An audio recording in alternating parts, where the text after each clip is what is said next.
Sobhita solar citizen reporter 2014 powered by triple ഐക്യുവിന്റെ പുതിയ അധ്യായത്തിലേക്ക് എല്ലാ പ്രേക്ഷകർക്കും സ്വാഗതം. ശോഭിത സോളാർ സിറ്റിസൺ റിപ്പോർട്ടർ 2014 മത്സരവേദിയിൽ നിരവധി മത്സരങ്ങളും മത്സരാർത്ഥികളും വന്നുപോയി. ഇനിയും അവശേഷിക്കുന്നു മത്സരാർത്ഥികളും മത്സരങ്ങളും. 3 മത്സരങ്ങളാണ് ആദ്യ റൗണ്ടിൽ വേദിയിൽ അരങ്ങേറുന്നത്. ന്യൂസ് റീഡിങ്ങും അതുപോലെ തന്നെ ലൈവ് റിപ്പോർട്ടിങ്ങും തത്സമയ വാർത്താ വിവരണമായ ഇൻസ്റ്റന്റ് റിപ്പോർട്ടിങ്ങും. മത്സരങ്ങളിലേക്ക് കടക്കുന്നതിന് മുമ്പ്, മത്സരാർത്ഥികൾ വേദിയിലേക്ക് എത്തുന്നതിന് മുമ്പ് നമുക്ക് നമ്മുടെ പ്രിയപ്പെട്ട വിധികർത്താക്കളെ വേദിയിലേക്ക് ക്ഷണിക്കാം. ഇന്നത്തെ നമ്മുടെ സെലിബ്രിറ്റി ജഡ്ജ് പ്രൊഫസർ അലിയാർ, നമ്മുടെ പാനൽ ജഡ്ജ് ഹരീഷ് പി കടയപ്പുറത്ത്, മറ്റൊരു പാനൽ ജഡ്ജ് അനുജ.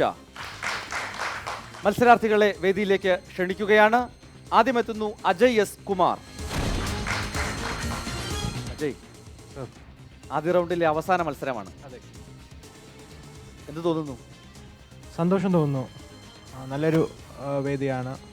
കുറേ കാര്യങ്ങൾ പഠിക്കാൻ കഴിഞ്ഞു, ഇനിയും പഠിക്കാനുണ്ട്. സിറ്റിസൺ റിപ്പോർട്ടർ ആകുക എന്ന ലക്ഷ്യത്തോടെയാണ് അജയ് തിരുവനന്തപുരത്ത് നിന്നും കൊച്ചിയിലേക്ക് വണ്ടി കയറിയത്. അതെ, കൊച്ചിയിൽ നിന്ന് മടങ്ങിപ്പോകുമ്പോൾ ഇപ്പോൾ 3 മത്സരമാകുന്നതേ ഉള്ളൂ. കഴിഞ്ഞ 2 മത്സരങ്ങൾ കഴിഞ്ഞ് നാട്ടിലെത്തിയപ്പോൾ എന്തായിരുന്നു പ്രതികരണം നാട്ടുകാരുടെ? നല്ല റെസ്പോൺസ് ആയിരുന്നു. പ്രധാനമായിട്ടും ഇത് ആദ്യമായിട്ട് ഇങ്ങനൊരു ഇതിൽ വരുമ്പോഴേക്കും നെഗറ്റീവ് പോയിൻറ്റ്സ് ജഡ്ജസ് പറഞ്ഞെല്ലാം പോസിറ്റീവായി കണ്ട് കുറച്ചും കൂടി ബെറ്റർ ആക്കണം. എനിക്കിപ്പോൾ ഓൺലൈനിൽ വർക്ക് ചെയ്ത് കുറച്ച് എക്സ്പീരിയൻസേ ഉള്ളൂ. അത് ഒരു 2-3 വർഷമായി ഓൺലൈനിലുണ്ട്. അപ്പോൾ അത് തമ്മിൽ ഒരുപാട് വ്യത്യാസമുണ്ട് ഈ വിഷ്വൽ മീഡിയ വരുമ്പോൾ. അപ്പോൾ അത് തമ്മിൽ കമ്പയർ ചെയ്ത് എന്തായാലും നല്ല രീതിയിൽ പോകാൻ എല്ലാവരും പറഞ്ഞു. കാണുന്നത് പോലെ എളുപ്പമല്ല ഈ പണിയെന്ന് മനസ്സിലായി. ഒരിക്കലും അല്ല.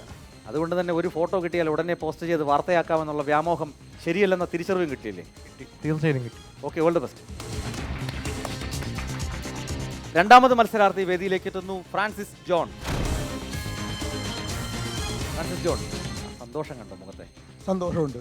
കളമശ്ശേരിയുടെ കണ്ണിലുണ്ണിയായ ഫ്രാൻസിസ് ജോൺ ഇന്ന് ഏത് മത്സരത്തിലാണ് പങ്കെടുക്കുന്നതെന്ന് അറിയാമോ? റിപ്പോർട്ടർ വായന, വാർത്ത വായനയാണ്. വാർത്താ വായനയാണ് ഞാൻ പങ്കെടുക്കുന്നത്. ആഗ്രഹമല്ലേ കുറേ കാലത്തെ? തീർച്ചയായിട്ടും. വാർത്ത വായിക്കുന്ന വീണ് കിട്ടിയ ഒരു അപൂർവ സന്ദർഭം, അത് ആസ്വദിക്കും, അടിച്ചു പൊളിക്കും, ഒരു സംശയം വേണ്ട. മൂന്നാമത് മത്സരാർത്ഥി വേദിയിലേക്ക് എത്തുന്നു രജനി. രജനി, മൂന്നാമത്തെ മത്സരം. അതെ, ആദ്യ 2 മത്സരങ്ങളുടെ അനുഭവം എങ്ങനെയായിരുന്നു? നല്ല ടെൻഷനോട് കൂടിയിട്ട് തന്നെയാണ് നിൽക്കുന്നത്. Okay, all the best. മത്സരങ്ങൾക്ക് കാഹളം ഊതുകയായി, മത്സരം തുടങ്ങുകയായി. ആദ്യ മത്സരം ഇൻസ്റ്റന്റ് റിപ്പോർട്ടിംഗ്.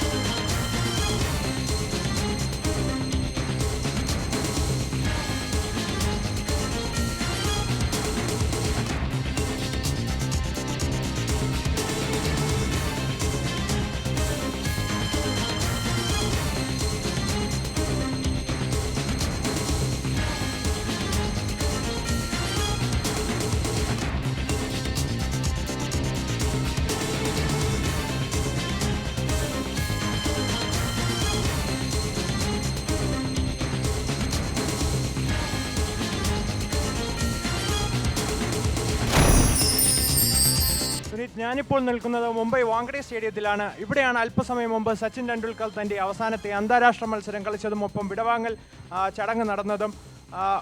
ഇവിടെ തിങ്ങി നിറഞ്ഞ സദസ്സിനെ മനസ്സിൽ കൊള്ളുന്ന ഒരുപാട് നല്ല കാര്യങ്ങൾ പറഞ്ഞുകൊണ്ടാണ് സച്ചിൻ ടെണ്ടുൽക്കർ തൻ്റെ വാക്കുകൾ അവസാനിപ്പിച്ചത്. തൻ്റെ പ്രസംഗത്തിലുടനീളം 24 വർഷത്തെ ക്രിക്കറ്റ് കരിയറിൽ തന്നെ തൻ്റെ ജീവിതത്തിൽ പ്രധാന പങ്ക് വഹിച്ച ഓരോ വ്യക്തിയെയും സച്ചിൻ എടുത്തു പറഞ്ഞത് ഏറെ ശ്രദ്ധേയമായി. ആദ്യം തന്നെ ക്രിക്കറ്റ് ജീവിതത്തിൽ തന്നെ എത്തിച്ച അച്ഛനെ നിന്ന് തുടങ്ങി അമ്മ, സഹോദരങ്ങൾ, ഭാര്യ, മാനേജർ, അങ്ങനെ തൻ്റെ ജീവിതത്തിൽ പ്രധാന പങ്ക് വഹിച്ച ഓരോ വ്യക്തിയും സച്ചിൻ ഇവിടെ എടുത്തു പറഞ്ഞിട്ടുണ്ട്. 11ാം വയസ്സിൽ അച്ഛൻ നൽകിയ സ്വാതന്ത്ര്യത്തിന്മേലാണ് താൻ ഇവിടെ ക്രിക്കറ്റ് ജീവിതം തുടങ്ങിയതെന്നും സ്വപ്നങ്ങളുടെ പിറകെ പോകാൻ അച്ഛൻ പറഞ്ഞതും സച്ചിൻ ഇവിടെ ഓർത്തെടുത്തു.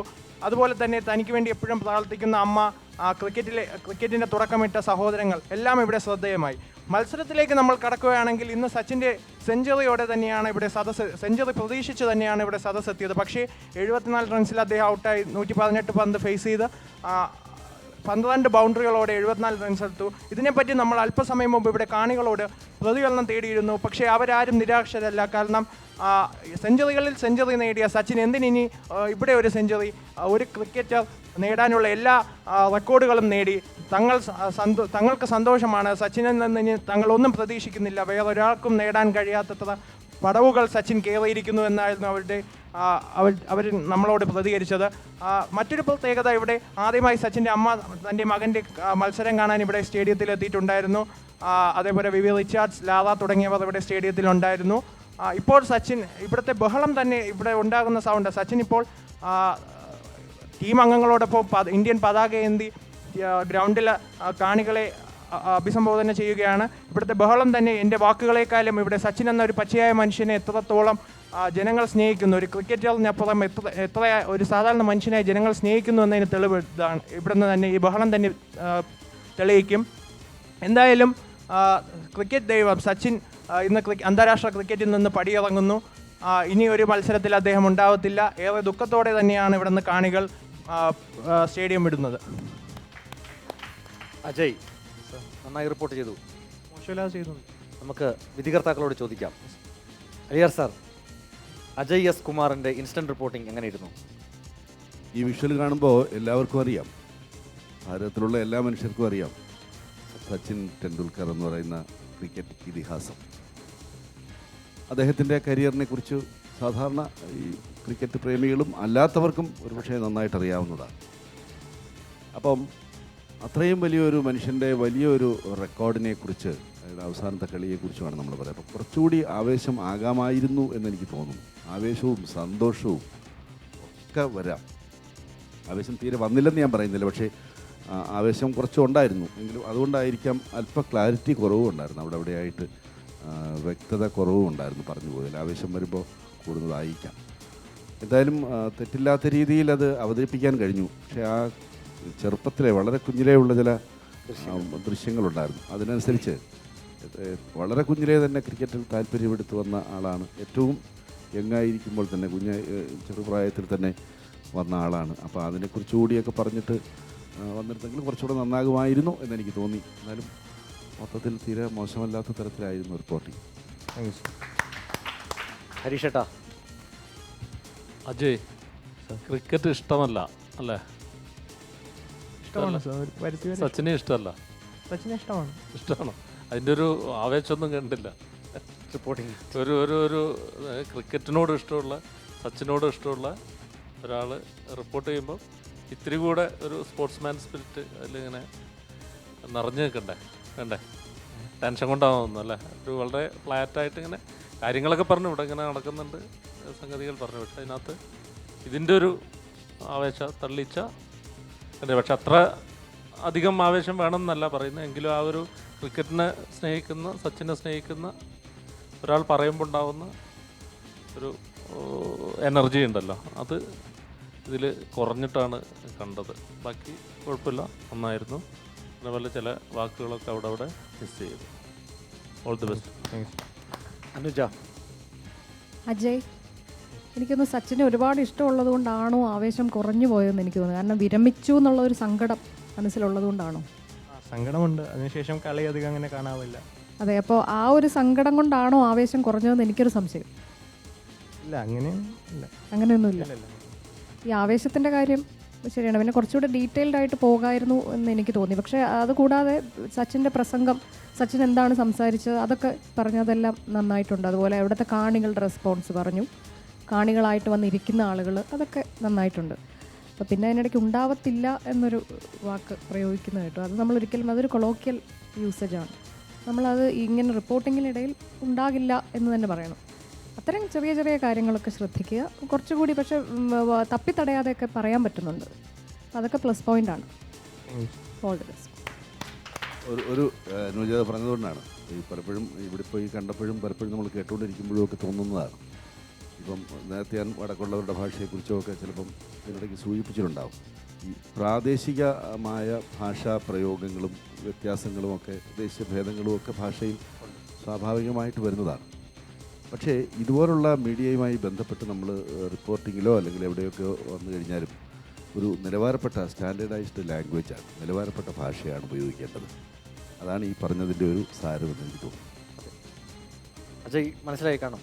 മനസ്സിലായി. നമ്മൾ ഏത് പ്രദേശത്താണ് താമസിക്കുന്നതെങ്കിലും അവിടെ സാധാരണ കൈകാര്യം ചെയ്യുന്ന ഒരു നാട്ടുഭാഷ ഉണ്ടാകും, നാട്ടുവഴക്കങ്ങളും നാട്ടുശീലുകളും ഉണ്ടാകും.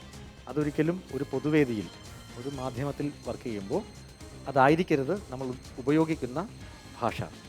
നമ്മളൊരു കേരളത്തിൻ്റെതായ അല്ലെങ്കിൽ മലയാളത്തിൻ്റെതായ ഒരു പൊതുവെ അംഗീകരിക്കപ്പെടുന്ന മലയാളമുണ്ട്. ആ മലയാളമാണ് കൈകാര്യം ചെയ്യേണ്ടത്. Okay, all the best. മത്സരങ്ങൾ അവസാനിക്കുന്നില്ല, ഇനിയുമുണ്ട് മത്സരങ്ങൾ. Shobhita solar citizen reporter 2014 powered by triple ഐക്യുവിൽ ഒരു ചെറിയ ഇടവേള.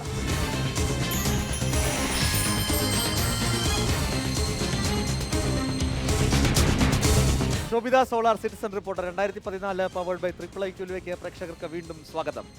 ഇനി 2 മത്സരങ്ങളാണ് ഇവിടെ നടക്കാനുള്ളത്.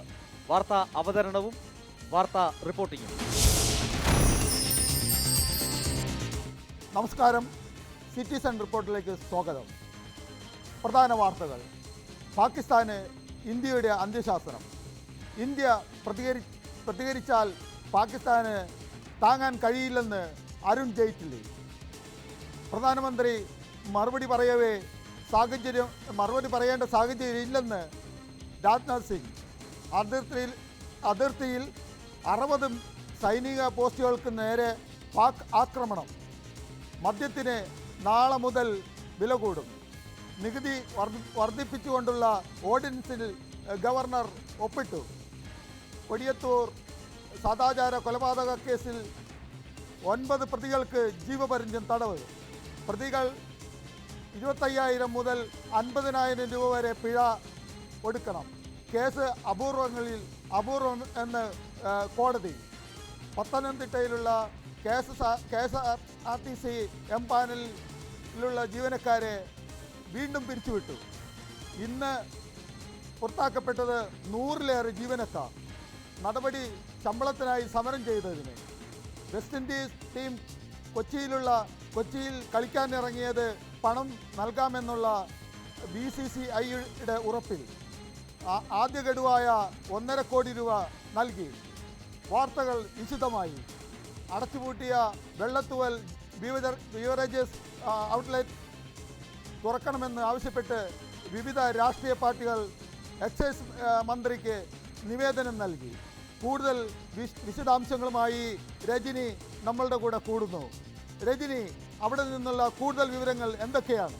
ഫ്രാൻസിസ്, ഇടുക്കി തൊടുപുഴ വെള്ളത്തുവൽ ബീവറേജ് ഔട്ട്ലെറ്റുകൾ അടച്ചുപൂട്ടിയത് തുറക്കണമെന്നുള്ള ആവശ്യപ്പെട്ട് വിവിധ രാഷ്ട്രീയ പാർട്ടികളാണ് കത്തയച്ചിട്ടുള്ളത്. എക്സൈസ് മന്ത്രി കെ ബാബുവിന് കത്തയച്ചിട്ടുള്ളത്.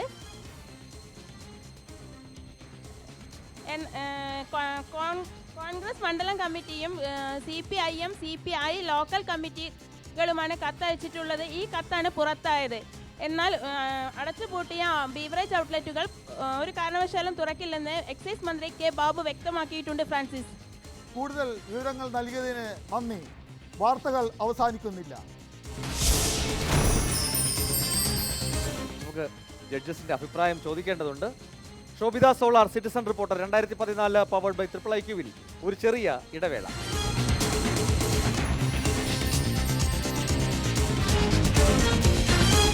നമസ്കാരം. Shobhita solar citizen reporter 2014 powered by triple ഐക്യുവിലേക്ക് പ്രേക്ഷകർക്ക് വീണ്ടും സ്വാഗതം. ഇനി വിധി പ്രഖ്യാപനത്തിന്റെ മണിക്കൂറുകളാണ്. നമുക്ക് വിധികർത്താക്കളോട് ചോദിക്കാം. അലിയാർ സാർ, എങ്ങനെയുണ്ടായിരുന്നു? ഫ്രാൻസിസ് ജോൺ എത്ര വയസ്സുണ്ട്? ഞാൻ ജനിച്ചത് 1950 ജൂൺ 6. എന്നെക്കാളൊക്കെ ഒരുപാട് ഇളയതാണ്. അപ്പോൾ ഞാൻ അങ്ങനെ ചോദിക്കാൻ കാരണം ഏറ്റവും പ്രധാനപ്പെട്ട ഒരു കാര്യമായിട്ട് എനിക്ക് തോന്നിയത് ഈ പ്രായത്തിലും ഇതുപോലെ ഒരു മത്സര വേദിയിൽ വരാനും വളരെ ചെറുപ്പക്കാരായിട്ടുള്ള വളരെ ഊർജ്ജസ്വലരായ ഇവരോടൊപ്പം മത്സരിക്കാനും കാണിച്ച മനസ്സാണ്. അതിന് പ്രത്യേകമായ അഭിനന്ദനം. തീർച്ചയായിട്ടും അവരെ പോലെ വാർത്ത വായിക്കാൻ ഈ പ്രായത്തിൽ പറ്റും എന്ന് വിചാരിക്കാൻ വയ്യ. എങ്കിലും അവിടെ ഇവിടെയൊക്കെ ചെറിയ തപ്പലുകൾ വന്നു പോയിട്ടുണ്ടെങ്കിലും തീരെ മോശമില്ലാതെയും അതിൻ്റെ ഒരു ഊർജം അങ്ങനെ തന്നെ നിലനിർത്തിക്കൊണ്ടും വായിച്ചു എന്നുള്ളത് തീർച്ചയായിട്ടും അഭിനന്ദനം അറിയിക്കുന്നു.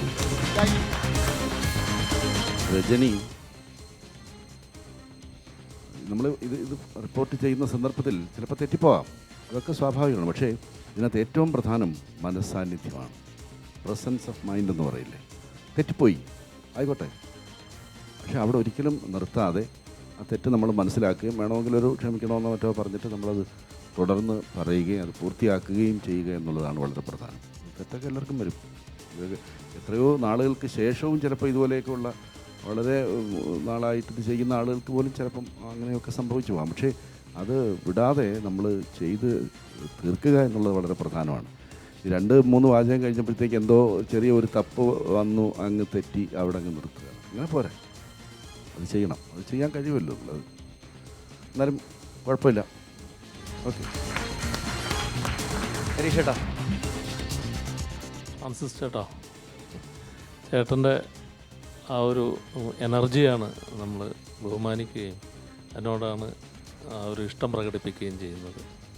എന്തായാലും അത് വൈകി പ്രായത്തിലും സീനിയർ സിറ്റിസൺ റിപ്പോർട്ടർ ആകാൻ വേണ്ടി ഇറങ്ങിത്തിരിച്ച് എൻ്റെ പടിപടിയായി കടന്നു പോകുമ്പോൾ ഇപ്പോൾ ഇത് ആദ്യമായിട്ടല്ലേ, ഇത് ആദ്യമായി ഈ സംഗതിയൊക്കെ കാണുന്ന ആദ്യമായിട്ടാണ്. പുറം അറിയാം, കാണാറുണ്ട്. ഞാൻ അനുജ പറഞ്ഞു ഇതിനകമൊന്ന് അറിയാൻ വേണ്ടിയിട്ടാണ് ഞാൻ വന്നതെന്ന് പറഞ്ഞു. ശരി ശരി. അപ്പോൾ അതല്ല, അതിൽ വായിച്ചത് ഒപ്പിച്ചു, ദൃശ്യം കടന്നു പോയിട്ടും ഹെഡ്ലൈൻസ് വായിച്ചു, ചോദ്യങ്ങൾ ചോദിച്ചു, അതിൻ്റെ ഒരു രീതിയൊക്കെ അറിയാം. പക്ഷെ ഇങ്ങനെയല്ല വാർത്ത വായിക്കേണ്ടത് എന്നും അറിയാമല്ലോ അല്ലേ, അതും അറിയാം. എന്തായാലും ഈ ഊർജത്തിന് അഭിനന്ദനങ്ങൾ. അത് സൂക്ഷിക്കുക, അത് സൂക്ഷിച്ചു വെക്കുക, സൂക്ഷിച്ച് മുന്നോട്ടേക്ക് പോവുക. രജനി എന്ന വീട്ടമ്മ അവിടെ അടുക്കളയൊക്കെ പൂട്ടി, കുട്ടികളൊക്കെ വേറെ ഇവിടെ അമ്മയുടെ അടുത്തൊക്കെ ആക്കി സിറ്റിസൺ റിപ്പോർട്ടർ ആവാൻ വേണ്ടി കൊച്ചിയിലെത്തിയിരിക്കുകയാണ്. അപ്പോൾ ഇങ്ങനെയല്ല വാർത്ത റിപ്പോർട്ട് ചെയ്യേണ്ടതെന്ന് അറിയാമല്ലോ അല്ലേ. പക്ഷേ എന്നാലും മനസ്സിലായല്ലോ ഇതിൻ്റെ ഒരു ബുദ്ധിമുട്ടുകൾ, മനസ്സിലായില്ലേ, എന്തൊക്കെ പ്രയാസങ്ങളുണ്ട് എന്ന് മനസ്സിലായി.